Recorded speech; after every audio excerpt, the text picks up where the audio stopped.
अस्सलाम वालेकुम class 6 according to the planner it's day 29 और आज हमारा चैप्टर कंप्यूटर का चैप्टर नंबर 2 है जिसकी हमने रीडिंग करनी है पेज 18 और 19 की। तो आई होप आप सबके पास ये वाली बुक जो है वो अवेलेबल होगी। नंबर 2 है page number 18। Now we starts from system software. System software is a computer software. ठीक है, ये एक कंप्यूटर सॉफ्टवेयर होता है which is use to control and coordinate the computer hardware and to provide an environment for executing application software. ये hardware को control भी करता है और साथ में कंप्यूटर के अंदर जो एप्लीकेशंस होती हैं, सॉफ्टवेयर्स होते हैं, उनको यूज़ करने में भी मदद करता है। Various examples of the system software are operating system OS, BIOS BIOS, device firmware, certain system utility software which helps to configure, optimize and maintain the computer। मुख्तलिफ एग्जांपल जिसमें जो है वो ऑपरेटिंग सिस्टम में होती हैं, जिसमें डिवाइस फर्मवेयर है और सिस्टम यूटिलिटी सॉफ्टवेयर है जो कि कंप्यूटर को कॉन्फ़िगर करता है, ऑप्टिमाइज़ करता है, स्पीड तेज़ करता है। जिस तरह उसके अंदर कोई प्रॉब्लम आ रही होती है तो वो उसको ऑटोमेटिकली रिजॉल्व करता है कॉन्फ़िगर करके एंड मेंटेन द कंप्यूटर को मेंटेन करता है। Programming software such as assemblers, compilers and debuggers etcetera. अब इस डायग्राम के ज़रिए आप समझ सकते हैं system software, operating system, device drivers, utility program, language translators. ठीक है, तो first one is operating system. An operating system OS is a software that acts as an interface between computer hardware components and the user। ठीक है, तो ये एक ऐसा operating system software होता है जो कि यूज़र और कंप्यूटर हार्डवेयर के दरमियान जो है वो कंपोनेंट्स को इंटरफेस एज एन इंटरफेस जो है वो एक्ट करता है। Every computer system must have at least one operating system to run other programs. ठीक है, तो हर कंप्यूटर के अंदर एक ऑपरेटिंग सिस्टम जो है वो कम से कम होता है जो कि प्रोग्राम्स को रन करता है। It works as a bridge to perform better interaction between application programs and hardware of the computer। तो ये कंप्यूटर के हार्डवेयर जो होते हैं उसके दरमियान और एप्लीकेशंस के दरमियान जो है वो इंटरेक्शन क्रिएट करता है ब्रिज के तौर पे, एक पुल के तौर पे। जिस तरह एक जगह से दूसरी जगह जाने के लिए दरमियान में पुल बने होते हैं, तो इसी तरह सिस्टम ऑपरेटिंग सिस्टम के दरमियान और एप्लीकेशंस के दरमियान जो है वो ये वर्क करने के लिए यूज़ होता है। Examples of operating systems are Microsoft Windows NT 2000 and Mac operating system, Unix, Linux, Ubuntu, Android for etc are also examples of operating system। तो ये operating system कुछ हैं जिनको जिसमें operating system में NT है, 2000 है और Mac है। ऑपरेटिंग सिस्टम यूनिक्स है, लिनक्स, उबंटू है और एंड्रॉयड है। जिस तरह आपको पता है एंड्रॉयड आजकल लोग मोबाइल फ़ोन में यूज़ कर रहे हैं। जो कुछ जो है वो आईफोन यूज़ करते हैं वो मैक का इनफेक्ट, और जो एंड्रॉयड यूज़ करते हैं, ठीक है, वो भी एक ऑपरेटिंग सिस्टम है। आईफोन भी एक उस जिसके अंदर जो ऑपरेटिंग सिस्टम यूज़ हुआ है वो मैक है। ठीक है, functions of operating system. Now we are discussing about functions of operating system.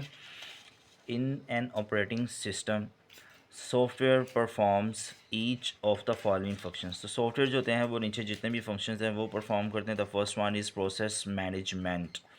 Process management helps the operating system to create and delete processes. It also provides mechanism of synchronization and communication among process। तो process management जो है वो help करता है operating system को कि वो create करे, डिलीट करे प्रोसेस को, और आल्सो जो है वो मैकेनिज़्म प्रोवाइड करता है, सिंक्रोनाइज एंड कम्युनिकेशन प्रोवाइड करता है एक दूसरे के दरमियान रब्ते के लिए और जो भी प्रोसेस चल रहा होता है उसके दरमियान।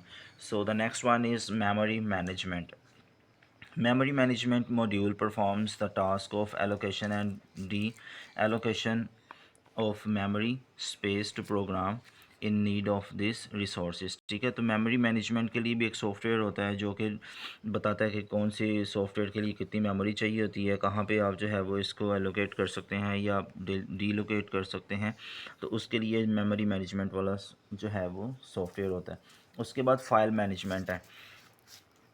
It manages all the file related activities such as organization, storage, retrieval, and naming, sharing and protection of files. तो फाइल मैनेजमेंट जो है वो फाइल्स को मैनेज करता है, मुख्तलिफ़ किस्म की फ़ाइल्स जो भी ऑफिस वर्क से रिलेटेड होती हैं या अभी उनको कैसे जो है वो ऑर्गेनाइज़ करना है, स्टोर करना है, कहाँ पे जो है वो नाम देना है, उनको क्या नाम देना है, शेयर कैसे करना है। तो ये सारा काम जो है वो फाइल मैनेजमेंट ऑपरेटिंग सिस्टम के अंदर मौजूद है वो करता है।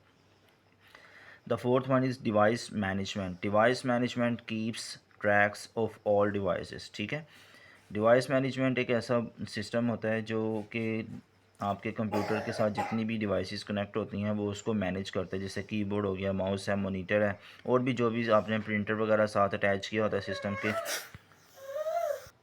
So the next one is device management. Device management keeps tracks of all devices.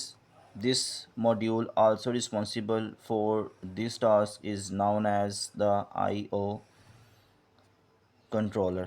ठीक है, तो डिवाइस मैनेजमेंट जो है वो keeps tracks of all devices, her device का जो है वो ट्रैक रिकॉर्ड करके रखता है, अपने पास ट्रैक रखता है, और इसको आईओ भी कहते हैं।